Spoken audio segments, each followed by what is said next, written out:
Ping Lacson, please. Thank you, Madam President. My name was mentioned by the distinguished minority leader, and I confirm that I witnessed a portion of their conversation. I think present during that discussion, of course, the minority leader, Speaker Boji D, the Deputy Speaker, I think Hernandez, and the former Secretary of the Senate, Dong Mendoza. Nagkamali po ako ng paso kasi I was about to attend a board meeting in the same area, and nakita ako nung tao ni Senator Soto. So napasok ako, sabi ko, "Ops, mali pala. Ano bang ginagawa niyo rito?"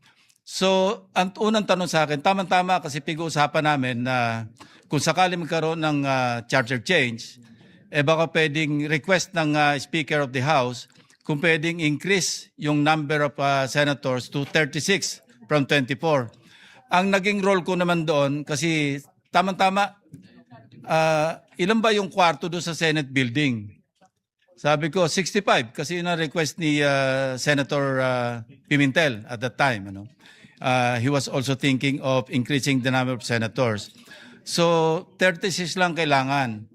So, after that, and I confirm na probably ako yung sinasabi ni Lito Banayo na source, because immediately or the following Thursday, we used to have this Thursday eating club attended by Lito Banayo, Gringo Hunasan, and several other personalities. Some former senators, former congressmen, incumbent congressmen, sometimes Governor Rudito Albano would be there, ex-Congressman Suplico, and several others. So ako naman, walang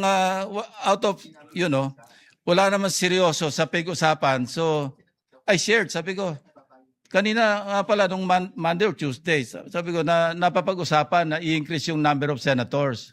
So parang kwentuhan lang yon. Kung seryoso yon, hindi ko ikukwento kasi sensitive kung seryoso.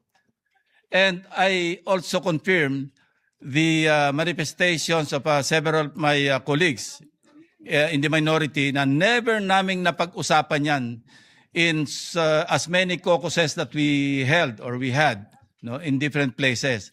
Ang pinag-uusapan po lang namin, Madam President, kung paano natin isasalba yung integridad, yung dignidad, yung reputasyon ng Senado.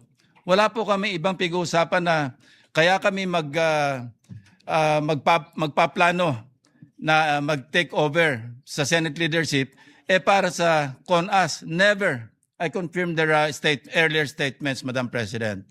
So, kanina nabanggit ni Minority Leader Tito Soto na ang unang press statement ng ating distinguished Senator from Ilocos Norte, kaya raw babaguhin yung age of qualification. Itataas daw from 40 to 50 para ma-disqualify si VP Sara kasi hindi pa siya mag-50 in 2028. Baligtad po ngayon ang sinasabi. At baligtad doon sa katotohanan, dalang narinig ko usapan nila, ibababa yung age ng mga senador, hindi po si Presidente. Mga senatorial candidates, ibababa from 40 to 35. Nagbiro pa nga ako, ng Presidente, Nagbiro pa nga ako, sabi ko, partner, para ba kay Vico Soto yan?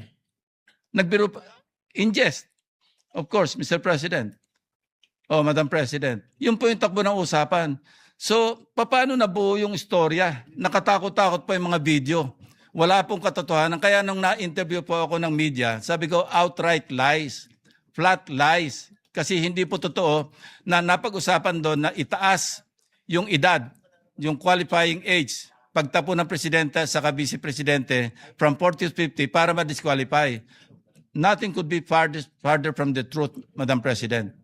So, with that, I support the motion of the former Senate President, former Majority Leader Mig Subiri, na to strike off the record yung mga portions na offensive sa mga kapwa natin senador, Mr. Minus the whole video. Yeah, minus the whole video. I support that motion, Madam President.